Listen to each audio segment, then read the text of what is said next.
يا شيخي يا مربي يا روحي Assalamualaikum warahmatullahi wabarakatuh. وجسدي Bismillah, alhamdulillah, Allahumma shalli ala sayyidina Muhammad. Amma ba'du. يا Kembali شيخي bersama saya يا Saiful Bahri dalam kajian kitab Tadhihul Adillah karya Muallim Syafi'i Hadami dalam program Apa Kata Muallim. Di dalam program ini kita akan mengutip daripada pendapat-pendapat Muallim Syafi'i Hadami yang ada di dalam kitab Tadhihul Adillah tentang berbagai permasalahan agama yang dipertanyakan kepada beliau, kemudian dibukukan menjadi kitab Tadhihul Adillah. Dalam kesempatan kali ini kita akan membahas tentang penyembelihan hewan kurban atau hal yang berkaitan dengan sembelihan. Mari kita simak salah satu pertanyaan yang disampaikan kepada Muallim Syafi'i Hadami terkait dengan hewan sembelihan. Bismillahirrahmanirrahim. Muallim, bagaimana hukumnya jika wanita memotong ayam, sedangkan kebanyakan yang memotong ayam itu adalah mereka kaum pria? Kemudian bagaimana hukumnya apabila memotong ayam ditusuk lehernya, jadi tidak disembelih gitu ya. Kemudian apakah halal dimakan atau tidak ayam yang tadi ditusuk tadi itu lehernya ya, sedangkan urat keduanya itu tidak putus, dan bagaimana hukumnya yang menusuk itu, berdosa atau tidak? Demikian pertanyaannya. Mari kita simak jawaban daripada Muallim Syafi'i Hadami terkait dengan pertanyaan tersebut. Bismillahirrahmanirrahim. Wanita muslimat atau kitabiah sah pemotongannya. Ya.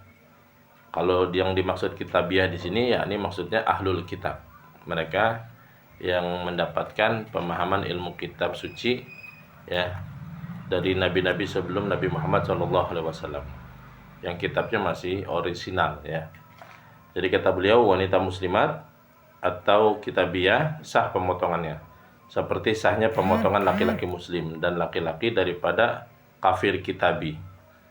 Akan tetapi pemotongan wanita dikala ada laki-laki muslim adalah khilaful aula. Khilaful aula artinya lebih utamanya diutamakan yang laki-laki, kalaupun memang ada wanita yang bisa gitu ya. Sebagaimana tersebut di dalam kitab I'anatul Talibin dalam juz kedua halaman 345.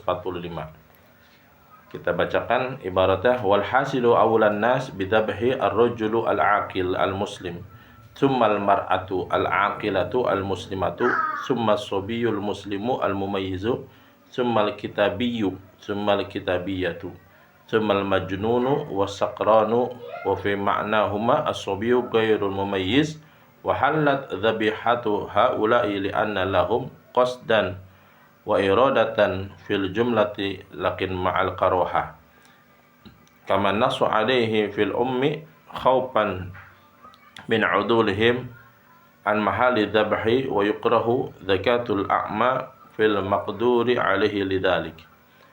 Kurang lebih intinya apa yang disampaikan oleh Muallim di dalam I'anatul Talibin ini dengan menyandarkan apa yang dijawab oleh beliau di dalam kitab I'anatul Talibin ini, bahwasannya menyembelih bagi yang wanita itu boleh-boleh saja, sah sembelihannya, tapi yang lebih utama, yang pertama adalah laki-laki yang berakal muslim, kemudian baru perempuan yang berakal muslimah, kemudian kalau tidak ada asobi, anak laki-laki muslim, al-mumayyiz yang sudah mumayyiz ya. Mumayyiz itu anak laki-laki yang memang sudah bisa membedakan mana baik mana buruk gitu ya. Kalau tidak ada summal kitabiyu. Nah, tadi kalau tidak ada di antara mereka boleh ahlul kitab ya, ahlul kitab walaupun dari kalangan orang kafir. Ya, summal kitabiyah, kemudian ahlul kitabnya dari kalangan perempuan. Kalau masih enggak ada juga wal majnun wasakron, orang yang mabuk, kalau memang dia pada saat itu bisa dikondisikan untuk menyembelih, boleh-boleh saja gitu ya. Wasakron atau orang yang mabuk gitu ya. Wa fi ma'nahuma asabi ghairu mumayyiz wa halat dhabihatu haula ili anna lahum qasdan wa iradatan fil jumlati. Jadi kesemuanya itu tujuannya sama yakni untuk menyembelih. Jadi sah-sah saja, boleh-boleh saja. Tapi lagi yang lebih utama adalah laki-laki yang berakal yang muslim ya. Kalau mereka menyembelih maka dihukumi makruh, ya, kama nassa alaihi fil ummi, sebagaimana memang keterangannya ada di dalam kitab di dalam kitab Ihyatul Talibin ini dijelaskan bahwasanya kalau memang tidak ada laki-laki muslim yang berakal, ya, atau perempuan yang berakal yang muslimah kemudian disertakan selain kepada mereka ini, maka itu hukumnya sah sembelihannya, namun disertai dengan kemakruhan. Para pendengar yang budiman, lanjut beliau menjawab pertanyaan berikutnya. Adapun menyembelih ayam dengan menusuk lehernya dan tidak memutuskan hulkum, yakni tempat napasnya atau mar'i, tempat berlalunya makanan dan minuman, tidaklah sah, ya, pemotongan itu, kata beliau, dan haram melakukannya karena menyiksa dan menyia-nyiakan harta. Karena syarat sahnya suatu pemotongan adalah memutuskan seluruhnya hulkum dan mar'i. Mar'i itu jalan, tempat, jalur makanan dan minuman gitu ya, itu harus terputus, terpotong. Hulkum juga gitu ya. Ya, hulkum itu tempat napas, ya, si hewan tersebut. Nah, kata beliau tidak sah kalau dengan cara ditusuk, ya. Sebagaimana dikatakan oleh Syekh Ibnu Ruslan di dalam kitab Matan Zubatnya, wa syartu fi ma halalu in yuqdari alaihi qat'u kulli halqin wa mari haitsul hayatu mustaqirrul hukmi bijarihi la dhuburin aw azmin. Dan syarat pada apa yang mereka ulama halalkan jika hewan itu dapat dikuasai adalah memotong hulkum dan mari'inya, sekira kehidupan hewan itu masih dihukumkan ketetapan dengan sesuatu yang melukai yang bukan kuku dan tulang.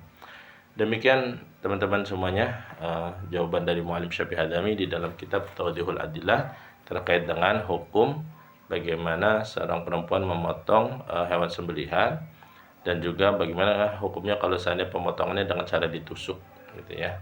Semoga bisa dipahami dan semoga bermanfaat. Terima kasih. Kita nantikan kembali dengan pertanyaan-pertanyaan yang lainnya dalam program Apa Kata Mu'allim. Assalamualaikum warahmatullahi wabarakatuh.